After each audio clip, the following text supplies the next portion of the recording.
আলহামদুলিল্লাহ, আমরা সিরাতে পাকের আলোচনায় এসেছি যে নবী করিম সাল্লাল্লাহু আলাইহি ওয়াসাল্লাম বিদায় হজ থেকে যাওয়ার পরে মদিনা পৌঁছার পরে একটা দুইটা করে সমস্যা শুরু হয়ে গেল।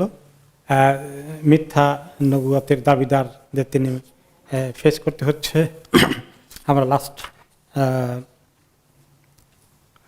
টাইমে যেখানে ছিলাম সেটা ছিল মুসাইলিমা আল কাযযাব, যে ইয়ামামা অঞ্চলে মিথ্যা নবুয়তের দাবি করে ফিতনা সৃষ্টি করেছিল এবং উনি তখনও সেটাকে ডিল করতে পারেননি। তার আগেই ওনার ইন্তিকাল হয়ে গেছে, কিন্তু ওনার ইন্তিকালের পরে আবু বকর রাদিয়াল্লাহু আনহুর নেতৃত্বে ওনার খেলাফতের সময় খালিদ বিন ওয়ালিদ সহকারে তিনি সাহাবাদের বাহিনী পাঠান এবং ব্যাপক যুদ্ধের পরে তার পতন হয়, তার মৃত্যু নিশ্চিত হয় এবং সেখানে ইয়ামামা লোকেরা পুনরায় ইসলামের দিকে আসা শুরু করে। এই ফিতনার পরেই মুসাইলিমা কাযযাবের ফিতনা পরে আরেকটি ফিতনা আসলো মিথ্যা নবী দাবিদার ইয়ামানের সনআ এলাকায়। তার নাম হচ্ছে আল আসওয়াদ আল আনসি। আনসি তার কবিলার নাম। সে বনু আবাসের গোত্রের অন্তর্ভুক্ত ছিল। বনু আবাসের লোকজন এবং পাশাপাশি ইয়ামানের আরেকটি কবিলা ছিল তাদের পাশে, বনি মাদহাজ।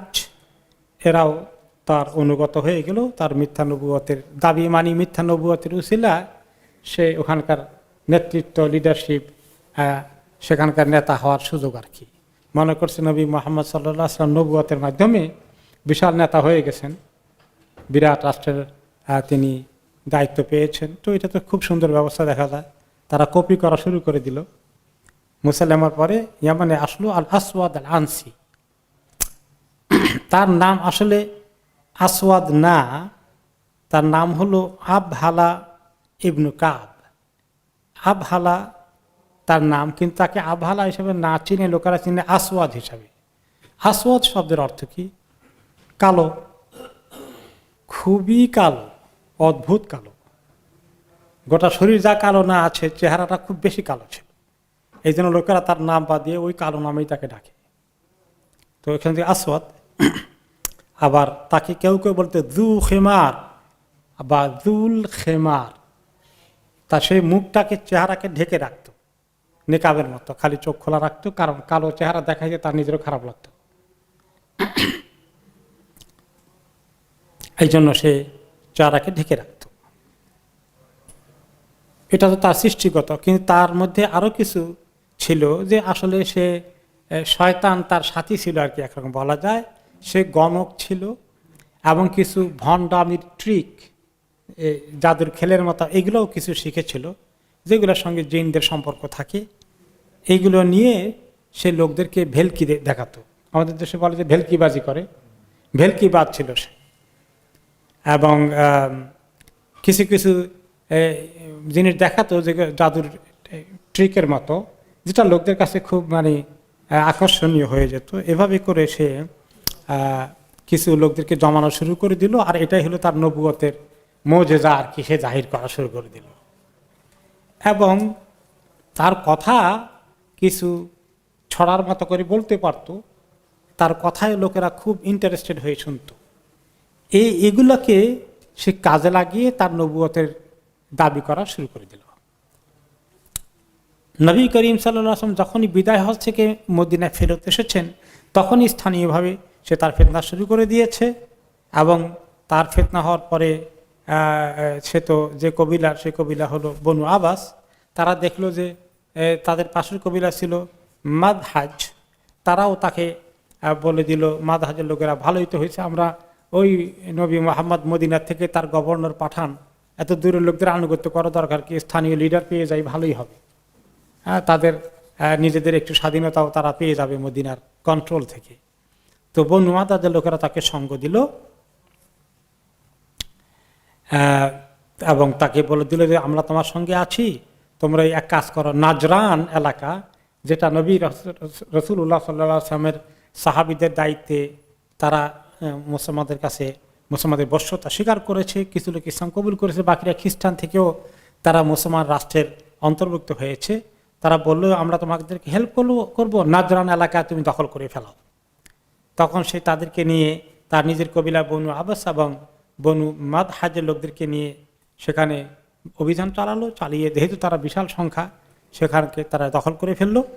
আর সেখানে যে সাহাবি দুইজন নবী করিম সাল্লাল্লাহু আলাইহি ওয়াসাল্লাম পক্ষ থেকে দায়িত্ব পালন করতেন গভর্নর বা ওনার পক্ষ থেকে ওয়ালি হিসাবে, ওনারা হচ্ছেন আমর ইবনে হাজম এবং খালিদ ইবনে সাঈদ।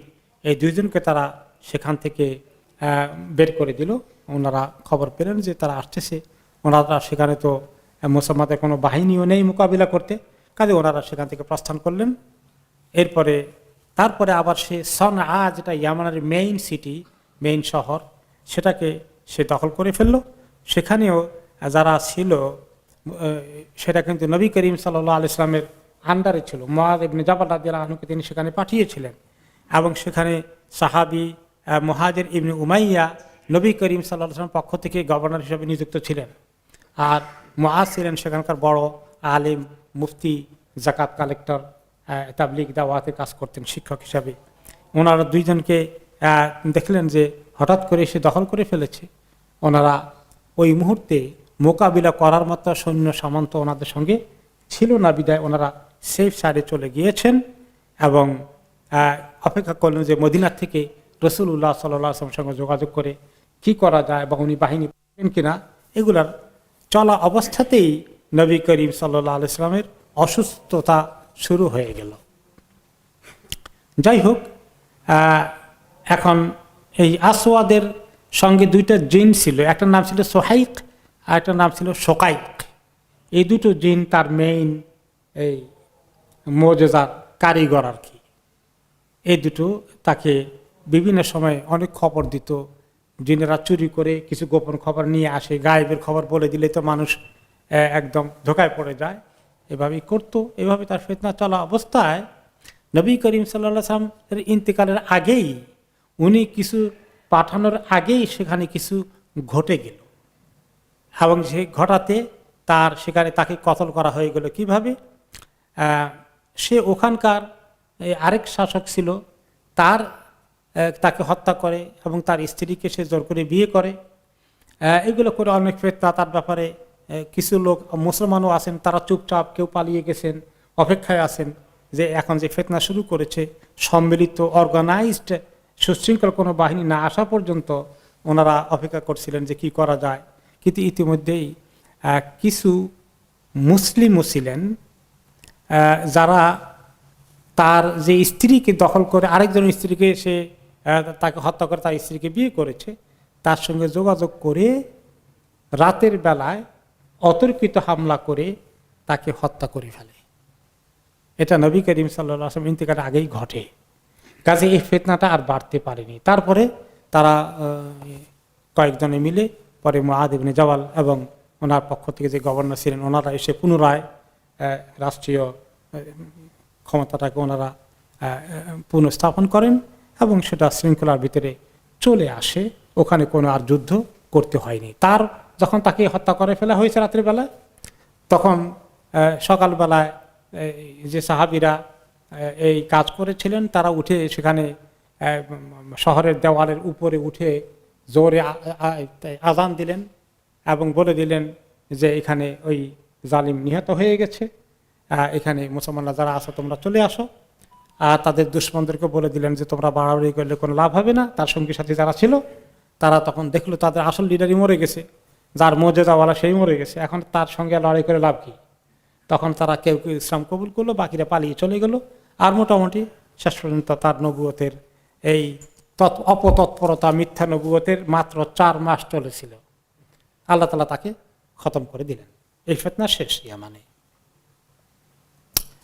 এরপরে আসলো আরেকটি ফিতনা, সেটা হলো তোলাইহা ইবনে খুয়াইলিদ আল আসাদি।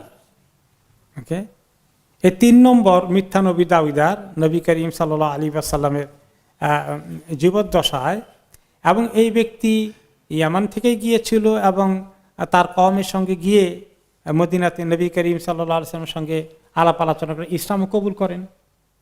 কিন্তু কিছুদিন পরে তার নবী করিম সাল্লাল্লাহু আলাইহি ওয়াসাল্লাম অসুস্থতার এই ফাঁকি দিয়ে সে নিজে তার ভিতরে ওয়াসওয়াসা সৃষ্টি হয়ে গেল। এখন সে নিজে মোরতাদ হয়ে গেল 1 নম্বরে। 2 নম্বরে নবুয়তের দাবি করলো এবং কিছু লোক তাকে অনুসরণ করলো এবং কি সেই রাসূলুল্লাহ সাল্লাল্লাহু আলাইহি ওয়াসাল্লামকে চিঠি লিখলো যে আমরা এক কাজ করি, আমরা সন্ধি করি, আমরা যুদ্ধের দিকে না যাই, আলাপ আলোচনা এগুলো করার জন্য সে চেষ্টা করলো, চিঠি লিখে পাঠালো। তো নবী করিম সাল্লাল্লাহু আলাইহি ওয়াসাল্লাম তখনও বেঁচে আছেন, তিনি দরার ইবনুল আজওয়ার রাদিয়াল্লাহু আনহুকে পাঠালেন যে বনি আসাদের কাছে যাও, তোমরা তাদেরকে নিয়ে তোমরা যারা মোরতাদ হয়ে গেছে তাদের সঙ্গে তোমরা যুদ্ধ করো, তাদেরকে পরাজিত করে ফিতনা থামিয়ে দাও। এই থামার আগেই ওনারা চলে আসলেন, কিন্তু ইতিমধ্যেই নবী করিম সাল্লাল্লাহু আলাইহি ওয়াসাল্লাম ওফাত হয়ে গেল, ইন্তেকাল হয়ে গেল। তারপরে আবু বকর রাদিয়াল্লাহু আনহু খলিফা হলেন, তিনি তখন খালিদ বিন ওয়ালিদ রাদিয়াল্লাহু আনহুকে পাঠালেন এবং খালিদ বিন ওয়ালিদ উনি অনেক চৌকস কমান্ডার জেনারেল, উনি সেখানে গিয়ে তলহাকে তার বিরুদ্ধে যুদ্ধে অভিযান পরিচালনা করে তাকে পরাজিত করলেন এবং তার বাহিনী পরাজিত হওয়ার পরে তোলাইহা সেখান থেকে পালিয়ে শামে চলে গেলেন, শাম সিরিয়া দিকে চলে গেলেন। পরবর্তী পর্যায়ে তার বোধোদয় হলো, হুঁশ হলো, তিনি আবার তখন নতুন করে ইসলামে প্রবেশ করলেন এবং এবারে ভালো করে ইসলামে ঢুকলেন। মিথ্যা নবুয়তের দাবি তো বাদ দিলেন, পুরো ইসলাম কবুল করে এমনকি মুসলমানদের সঙ্গে পরে মুসলিম উম্মার অন্তর্ভুক্ত হলেন এবং কাদেসিয়ার যুদ্ধে তিনি সেখানে শরীক হলেন, মুসলমানদের পক্ষ থেকে জেহাদে যোগ দিলেন এবং পরবর্তী পর্যায়ে তার ভালোই পরিণতি হয়েছে, এই ফিতনা আর লম্বা হয়নি।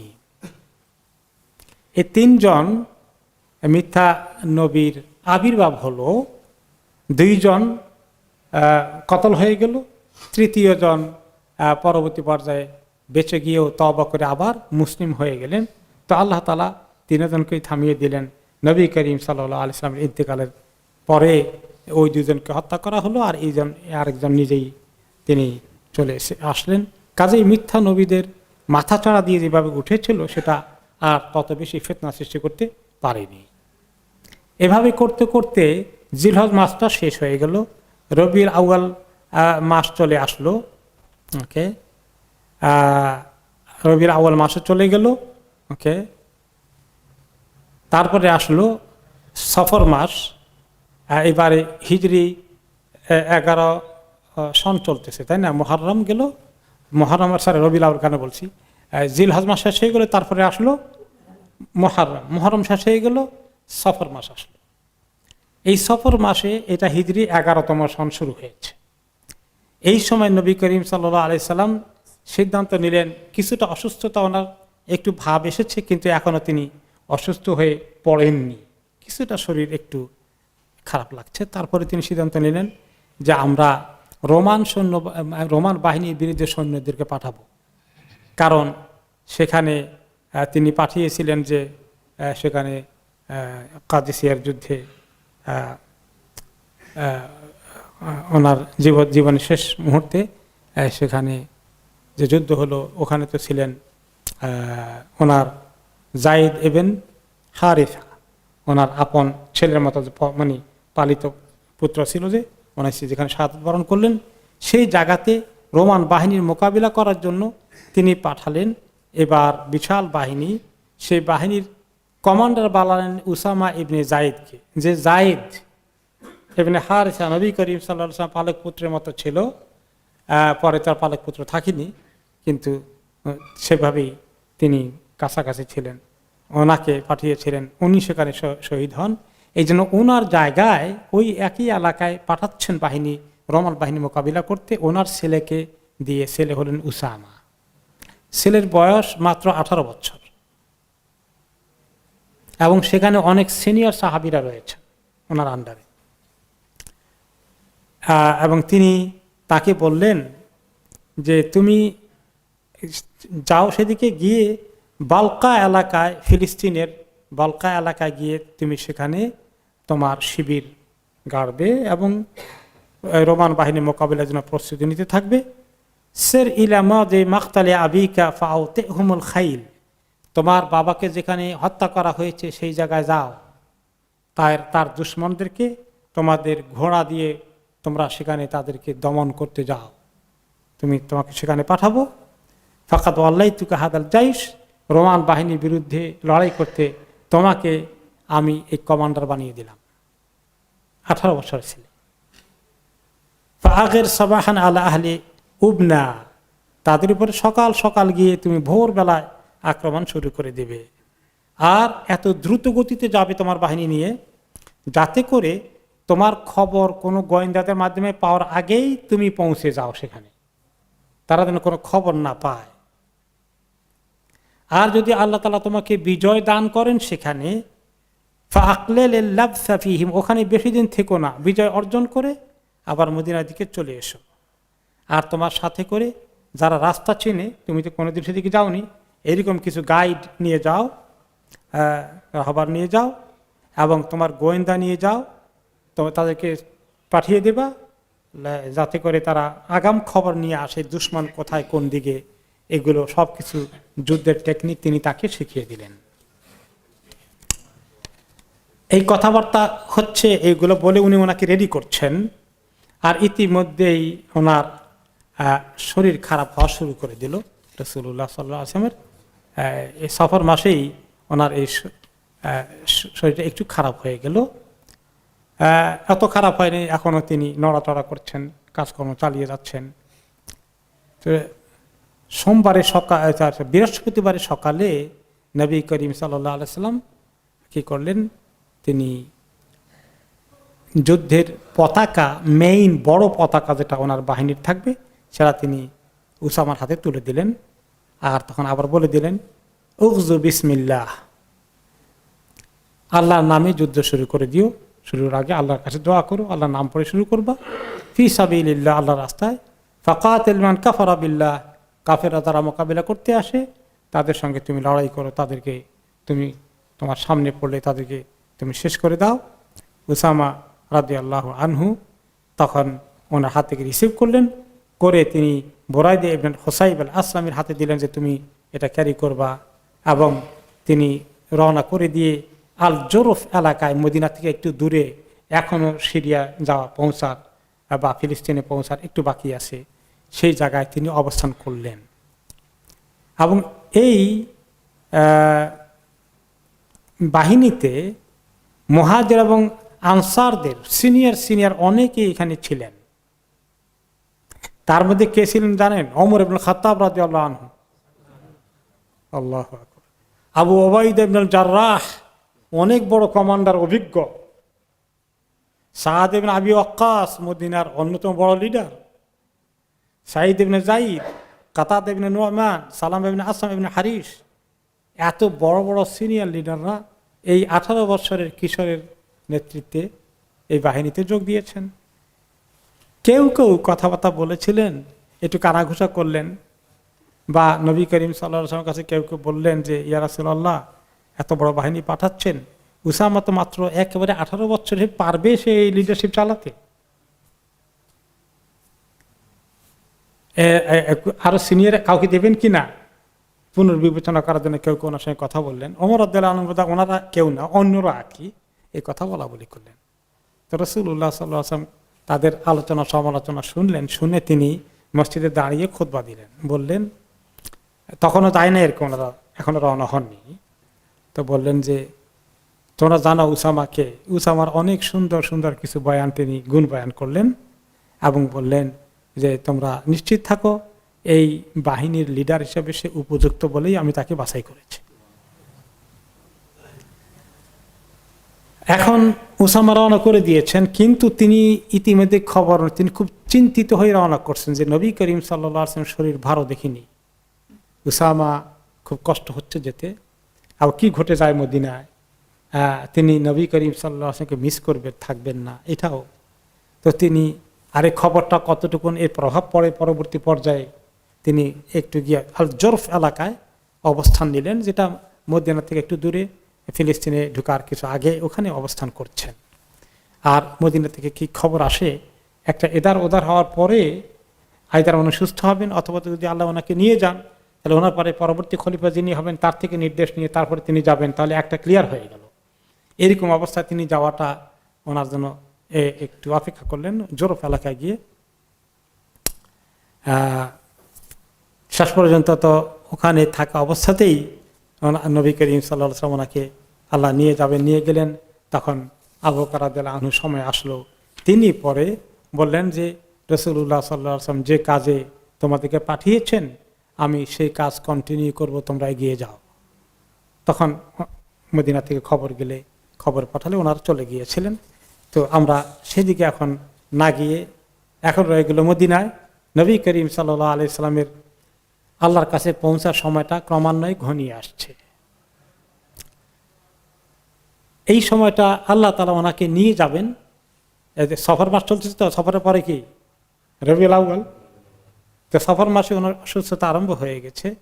আল্লাহ তাআলা ওনাকে নেওয়ার জন্য আল্লাহর সিদ্ধান্ত হয়ে গেছে, কারণ এই সময় মোটামুটি দাওয়াতি দ্বীনের কাজের যে অভিযান নিয়ে আল্লাহ ওনাকে পাঠিয়েছেন সে দায়িত্ব অনেকটা কমপ্লিট তিনি করে ফেলেছেন, এবং পুরো আরব উপদ্বীপ আল জাজিরাতুল আরাবিয়া ইসলামের অধীনে চলে এসেছে, এবং মানুষ দিনে দলে দলে আল্লাহর দ্বীনে প্রবেশ করেছে।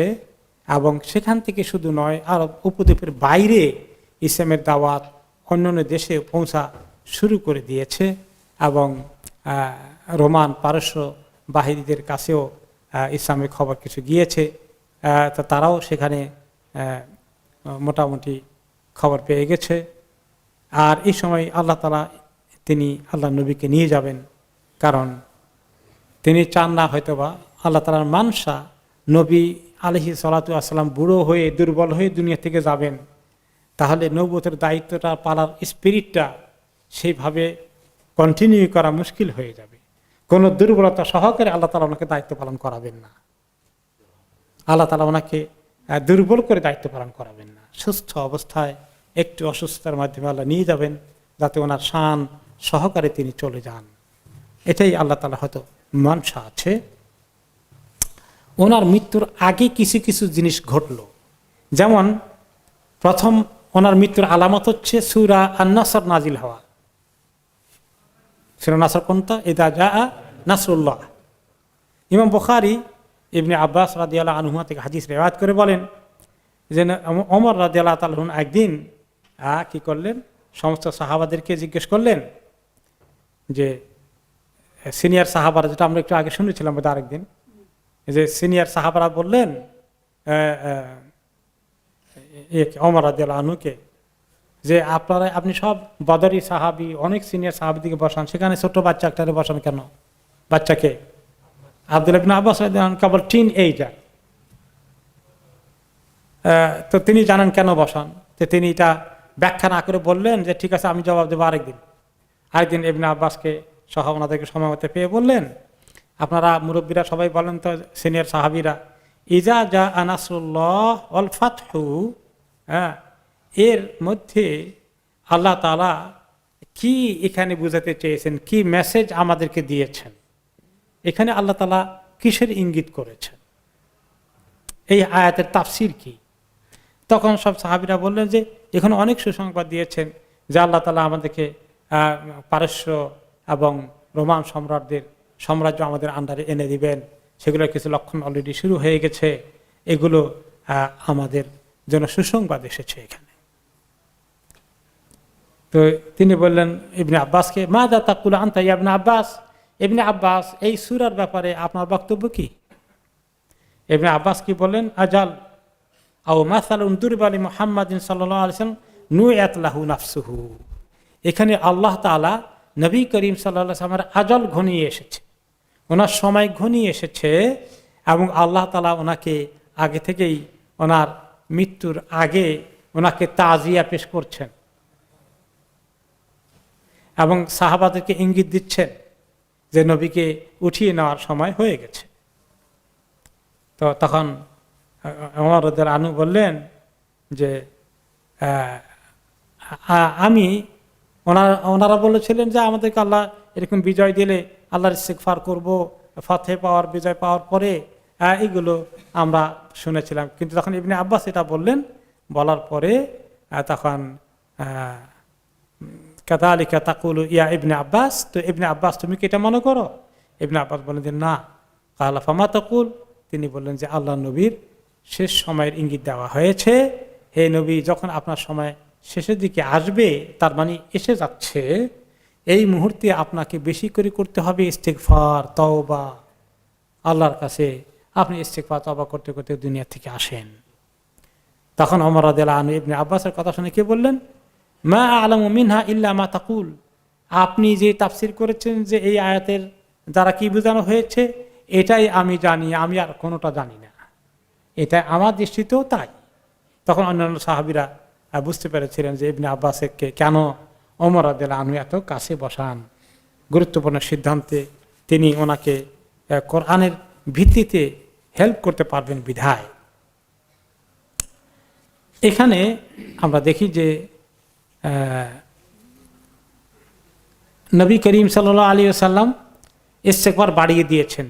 হাদিসে অন্যান্য সময় আসে যে এই সময় তিনি খুব বেশি করে ইস্তেগফার করতেন, এবং বিশেষ করে নামাজের পরে তিনি ইস্তেগফার 3 বার করতেন, গফরানাকা পড়তেন।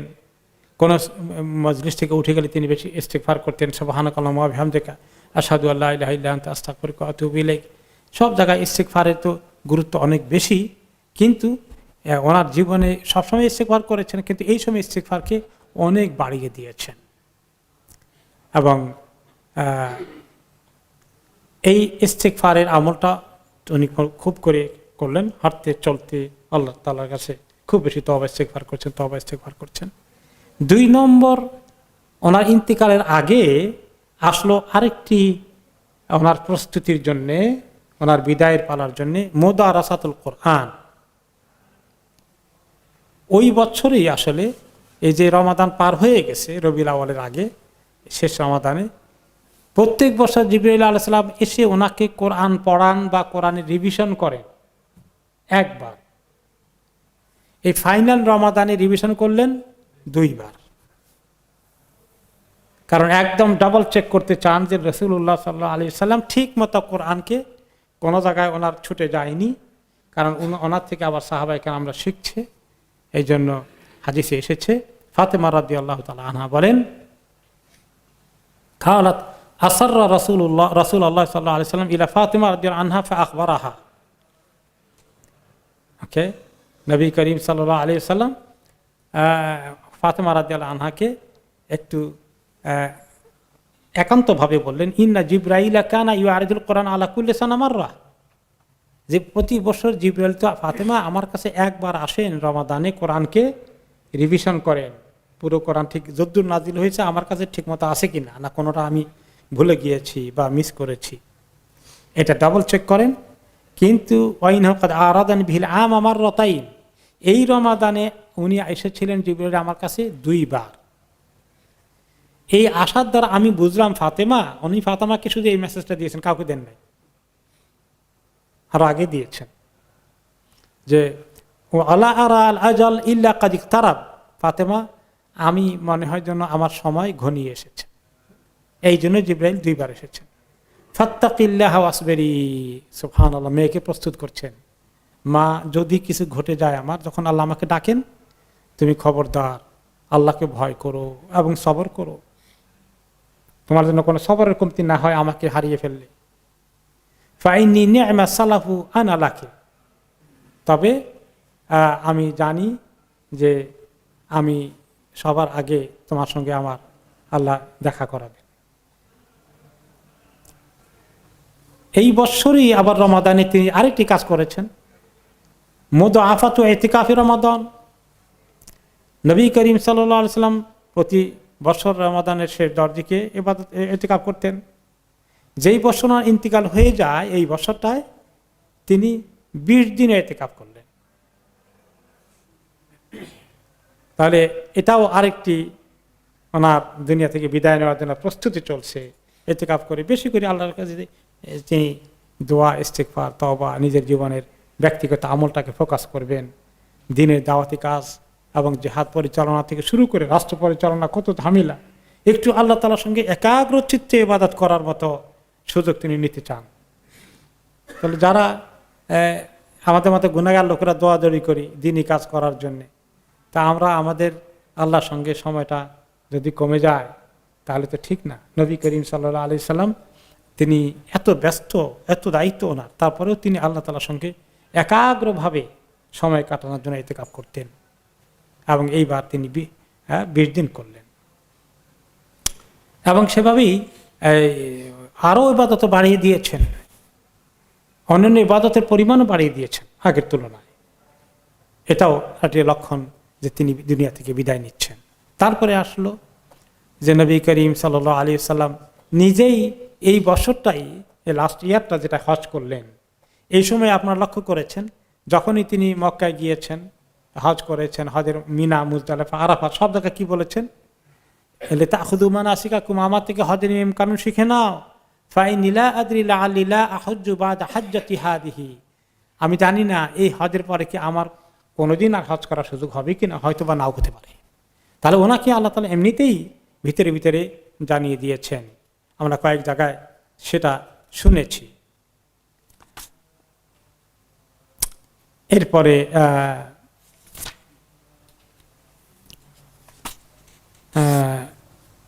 আরেকটি হাদিসে এসেছে যে নবী করিম সাল্লাল্লাহু আলাইহি ওয়াসাল্লাম বলেন, তাজউমুনা আন্নী মিন আখিরিকুম ওয়াফাতান ইন্নী মিন আউয়ালিকুম ওয়াফাতান ওয়া তাত্তাবিউনি আফনাদান ইয়াদরুবু বা'দুকুম রিকাবা বা'দ। ওকে, তোমরা কি মনে করেছো আমি তোমাদের সবার শেষ পর্যন্ত বেঁচে থাকবো আর তোমাদের সবার পরে আমার মৃত্যু হবে? আমি হয়তো তোমাদের সবার আগেই চলে যাব। ওই সময় বললেন ওই বছর তোমরা দলে দলে যদি এমন হয় আমার সঙ্গে তোমরা থাকবে, কিন্তু যদি তোমরা আমার পরে বিচ্ছিন্ন হয়ে যাও, একে অপরের সঙ্গে মারামারি কাটাকাটি করো, তাহলে খবরদার আমি সাবধান করে যাচ্ছি। নবী করিম সাল্লাল্লাহু আলাইহি ওয়াসাল্লাম আরও টের পাচ্ছেন পরিষ্কারভাবে যে ওনার সময় এসে গেছে। এবার তিনি পুরো বিছনায় পড়ে যাওয়ার আগে কিছু অসুস্থতা নিয়েই তিনি চলে গেলেন সোহাদা উহুদ, উহুদের শহীদদেরকে বিদায়ী জিয়ারত করতে।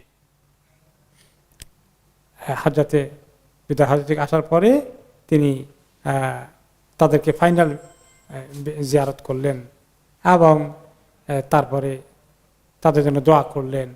যেভাবে তিনি মনে হয় যেন জীবিত থেকে যেভাবে বিদায় নেন, ওনার ওই মুর্দা সাহাবীদের থেকেও বিদায় নিলেন, কারণ সেখানে ওনার প্রিয়তম সাহাবী হামজা রাদিয়াল্লাহু আনহু শুয়ে আছেন। তারপরে তিনি ওখান থেকে এসে মিম্বরে আসলেন। এখন তিনি মানুষ থেকেও একরকম বিদায় নেওয়ার পালা শুরু করে দিয়েছেন। তিনি বলেন, ইন্নী বাইনা আইদিকুম ফারাতুন, আমি তোমাদের সামনে থেকে হয়তো আগেই চলে যাব। ওয়ানা আলাইকুম শাহিদ, আর আমি তোমাদের জন্য কিয়ামতের দিন সাক্ষী হয়ে থাকবো। ওয়াইনামা ওয়াইদাকুমুল হাউদ, আমি দুনিয়া থেকে চলে গেলে তোমাদের সঙ্গে আমার দেখা হবে হাউজে কাউসারে। ওয়াইন্নী লা আনজুরু ইলাইহি মিন মাকামি হাদা, আমি এখান থেকে দেখতে পাচ্ছি, আমাকে দেখানো হচ্ছে হাউজে কাউসারে কোন জায়গায় দাঁড়াবো, তোমরা কোথায় আসবে।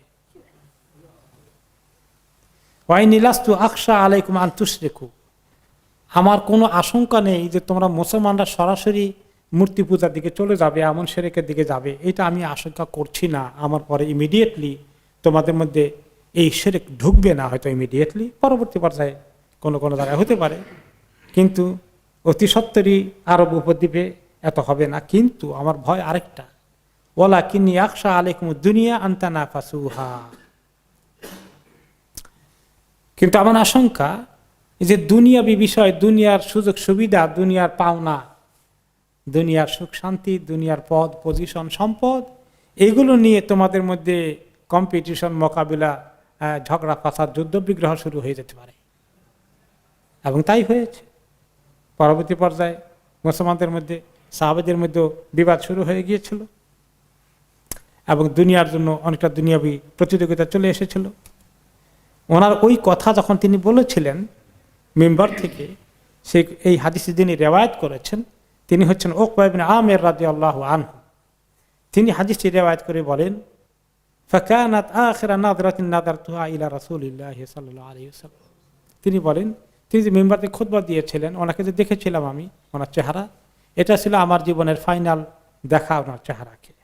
আর আমার সুযোগ হয়নি, হয়তো তিনি সেখান থেকে অন্যথায় অন্য কোনো জায়গায় চলে গিয়েছিলেন, তারপরে আর তিনি রাসূলুল্লাহ সাল্লাল্লাহু আলাইহি ওয়াসাল্লামকে পাননি। এরপরে নবী করিম সাল্লাল্লাহু আলাইহি ওয়াসাল্লাম বিদায় নিচ্ছেন বাকি কবরস্থানে তারা শায়িত আছেন তাদের কাছ থেকে। সফর মাসে প্রায় শেষ দিকে এসে গেছে, তিনি রাতের অন্ধকারে অনেক সময় চলে যেতেন এই বাকি কবরস্থানে, বাকিল গারকাদ, আর সেখানে তিনি নিজে তাদের জন্য দোয়া করতেন এবং যেটা কবর জিয়ারতে দোয়া আছে সেগুলো করতেন। এভাবে করে তিনি তাদের জন্য দোয়া টোয়া করে এসেছেন। এরপরে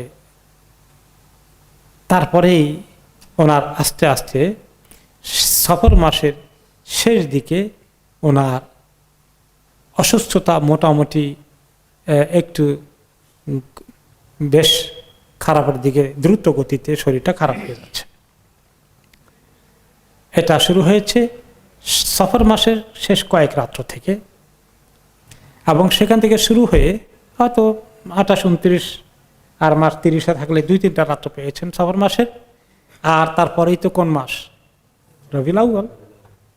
তো এই সফর মাসের শেষ 2-1টি দিন আর বাকি রবিউল আউয়ালের কয়েকটি দিন মিলে মোট 13 দিন তিনি অসুস্থ, ভালোই অসুস্থ ছিলেন, যেটা মানে স্বাভাবিক স্বাস্থ্য নয়, অসুস্থ স্বাস্থ্য নিয়ে 13টা দিন তিনি কাটালেন। এটাই হলো অধিকাংশ ঐতিহাসিকদের মতামত। কেউ একটু বেশি বলেছেন, কেউ একটু কম বলেছেন, কিন্তু 13 দিকেই মোট 13 দিনের মতো অধিকাংশ ঐতিহাসিকের দৃষ্টিতে। এই অসুস্থ অবস্থায় চেষ্টা করেছেন তিনি সাহাবীদের নামাজের ইমামতি করতে, যতক্ষণ একেবারেই পারেননি তখনই বাদ দিয়েছেন, তার আগ পর্যন্ত চালিয়েছেন। 3 দিন মোটেই পারেননি নামাজ পড়তে যেতে। ওই 3 দিন তিনি আবু বকর সিদ্দিক রাদিয়াল্লাহু আনহুকে অনুরোধ করেছেন ওনার পক্ষ থেকে নামাজের ইমামতি করতে, সেটা পরে আসবে। ওনার অসুস্থতারা ধরা পড়ে বা উনি ফিল করেন, অনুভব করেন অসুস্থতার মাত্রাটা, সেটা শুরু হয় ওনার মাথা মোবারকের মধ্যে খুব ধরা হয়েছিল, মাথা ধরাটা বেশ করে ওনাকে চেপেছিল। এই বিষয়ে আয়েশা রাদিয়াল্লাহু তাআলা আনহা বলেন যে নবী করিম সাল্লাল্লাহু আলাইহি সাল্লাম যখন একটা জানাজা হয়েছিল বাকি কবরস্থানে দাফন করে আসলেন, ঘরে আসার পরে আমাকে বললেন, ওয়ানা আজিদু সুদা আনফির আসি। ঘরে যখন তিনি আসলেন তখন আমার মাথা ধরা ছিল, আয়েশা রাদিয়াল্লাহু আনহা বলেন। উনি ঘরে আসলে আমি বললাম ওয়া রাসাহ, আমি বললাম উফ মাথা ধরা, আমার মাথা ধরে গেছে অনেক। মা আয়েশা বলছেন নবী করিম সাল্লাল্লাহু আলাইহি ওয়াসাল্লাম ঢোকার পরে, তো নবী করিম সাল্লাল্লাহু আলাইহি ওয়াসাল্লাম ওনার কথা শুনে বললেন, বল আনা ইয়া আয়েশা ওয়া রাসাহ, আয়েশা আমার তো সাংঘাতিক মাথা ধরেছে। এই প্রথম উনি ওনার শরীর খারাপ এরা মুখে দিয়ে তিনি বলছেন যে ওনার মাথা ধরেছে। অতঃপর বললেন ওমা দররাকি লাউ মিত্তি কাবলি, এই অসুস্থতার ভিতরেও নিজেও মাথা ধরার অসুস্থতা, মা আয়েশাও মাথা ধরার অসুস্থতা, কিন্তু তিনি হালকা করার জন্য একটু যোগ করলেন মা আয়েশার সাথে।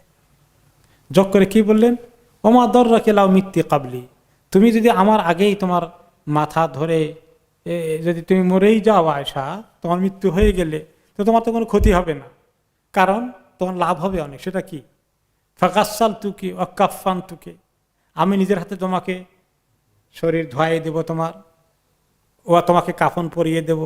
ওয়াসাল্লাই তু আলাইকি সুম্মা দাফান তুকে, আমি তোমার জানাজা নামাজ আমি পড়াবো, আর আমি তোমাকে আমার হাতে কবরে নামাবো। তো এটা তোমার জন্য আর ভালো খবর। ওনাকে যোগ করার জন্য এই কথা বলছেন। তো আয়েশা রাদিয়াল্লাহু আনহা বলেন, আমি বললাম ওনার এই কথা শুনে, লাকান্নি বিকা লাউ আন লাউ ফাআলতা যালিকা ক্বাদ রাজাতা ইলা বাইতি ফাআরাস্তা ফীহি বিবাদি নিসাইক। বুঝছি, আমি মরে গেলে চান তো আপনার আগেই মরে যাই, তাহলে আমার এই সুন্দর ঘরটা তো কোন বিবি এনে তাকে রাখবেন এই চিন্তায় আছেন, তাই না? নবী করিম সাল্লাল্লাহু আলাইহি সাল্লাম ওনার এই উত্তরটা শুনে মুচকি হাসি দিলেন এবং তারপরে ওনার আস্তে আস্তে করে ওনার অসুস্থতা বেড়ে যাওয়া শুরু হয়ে গেল।